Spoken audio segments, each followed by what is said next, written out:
Assalamualaikum warahmatullahi wabarakatuh. Eh, Baik, langsung aja kita bahas tentang perbandingan senilai dan perbandingan berbalik nilai. Nah, kita masuk ke konsepnya terlebih dahulu ya. Nanti akan kita bahas soal sama-sama. Gini, konsepnya ini untuk perbandingan senilai, apabila X-nya naik, maka Y-nya juga ikut naik. Sedangkan yang berbalik nilai, apabila X-nya naik, maka sebaliknya Y-nya turun. Pun sebaliknya, X-nya turun, maka Y-nya akan naik. Itu yang berbalik nilai. Namanya juga berbalik nilai. Otomatis salah satunya ini ada yang kebalikan dari variabel lainnya. Sedangkan yang senilai tadi sama-sama naik. Jika naik sama-sama naik, jika turun sama-sama turun. Kita masuk ke contoh kasusnya, yaitu yang pertama jumlah pekerja dan jumlah hari. Ini masuk kemana nih teman-teman? Nah, gini ya. Jika saya coba jelaskan, jika pekerjanya ini ditambah untuk menyelesaikan sebuah rumah, pekerjanya ini banyak orangnya, otomatis harinya ini akan bertambah atau berkurang. Di situ konsepnya itu, apabila jumlah pekerjanya ini banyak, kita tambah, jumlah harinya ini akan apa? Akan berkurang lebih lama atau lebih sebentar. Pekerjaannya bertambah, otomatis jumlah harinya akan berkurang. Nah, dari tanda panah yang kita bikin tadi, otomatis ini masuk kemana? Senilai atau berbalik nilai? Yang ini X-nya naik, sedangkan yang ini Y-nya turun. Berarti ini adalah perbandingan berbalik nilai. Nah, kita masuk ke contoh kasus yang kedua, yaitu jumlah sapi dan kebutuhan makanannya. Nah, jika sapinya ini banyak, misalnya 100 sapi, maka kebutuhan makannya ini akan banyak atau sedikit.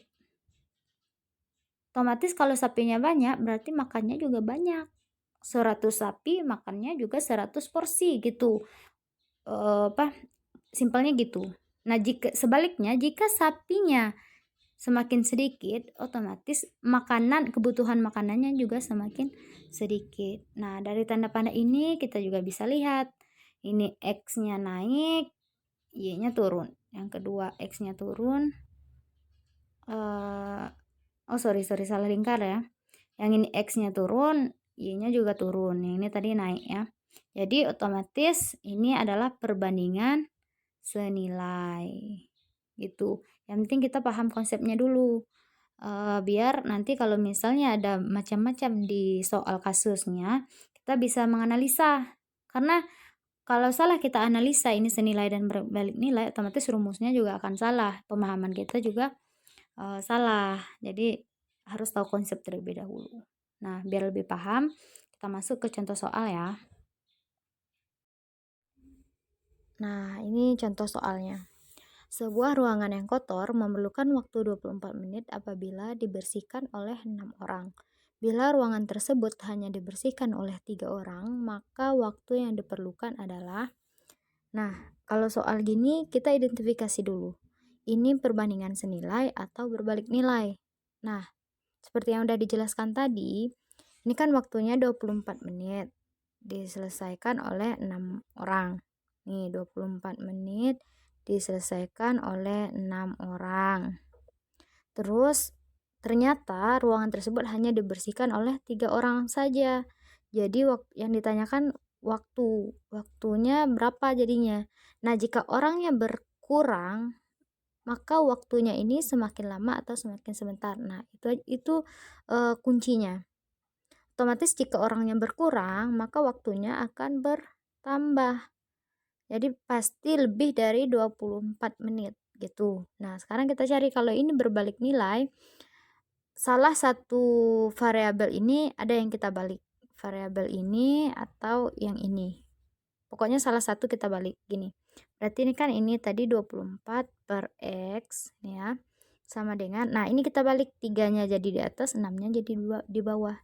3 per 6 gitu.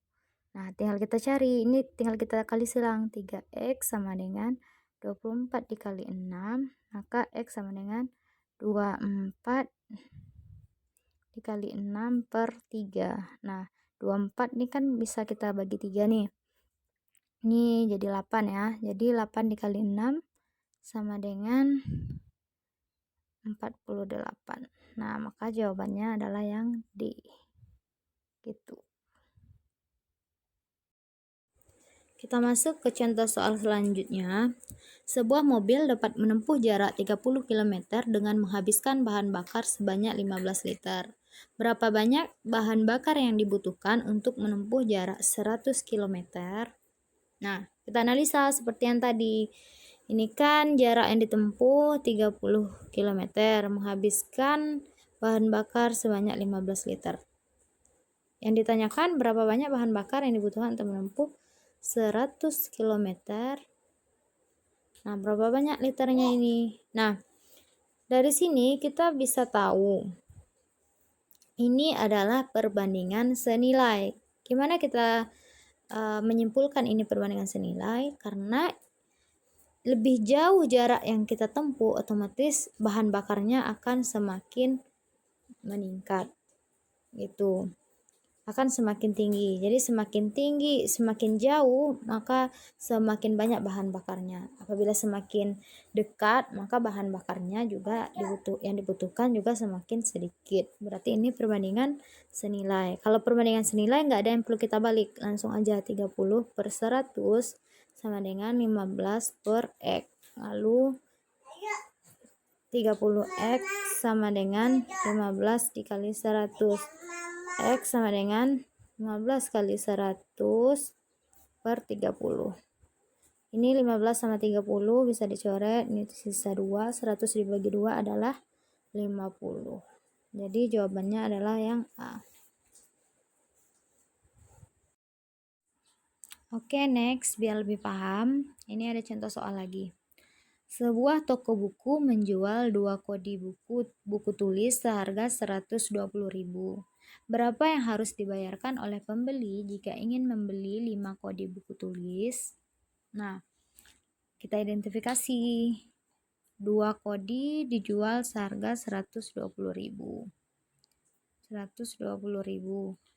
Sedangkan kita ingin membeli 5 kodi, berapa yang harus kita bayarkan? Kita analisa, apabila jumlah bukunya ini bertambah, otomatis harganya juga akan semakin bertambah. Yang harus kita bayar juga bertambah. Apabila bukunya semakin sedikit, maka harganya juga akan semakin sedikit gitu. Jadi ini perbandingan senilai. Senilai langsung aja 2 per 5 sama dengan 120 per X. Kita kali silang. 2X sama dengan 120 dikali 5 per 2. 120 dibagi 2 adalah 60. 60 kali 5 adalah 300. Maka jawabannya adalah yang D. Nah, dari contoh soal tadi dapat kita simpulkan rumusnya. Kalau perbandingan senilai X1 maka Y1, terus contoh soal X2 maka Y2, maka ini cara kita mencarinya langsung kita kali silang aja. Nggak ada yang kita rubah, nggak ada yang kita balik salah satu, semuanya tinggal gini. X1 per X2 sama dengan Y1 per Y2. Gini. Sedangkan yang berbalik nilai itu X1, jika X1 maka Y1, X2 maka Y2, salah satu variabelnya ini kita balik. Misalnya yang ini, variabel Y yang kita balik. Jadi kita mencarinya X1 per X2 sama dengan Y2 per Y1. Satunya jadi di bawah, duanya jadi di atas. Gini.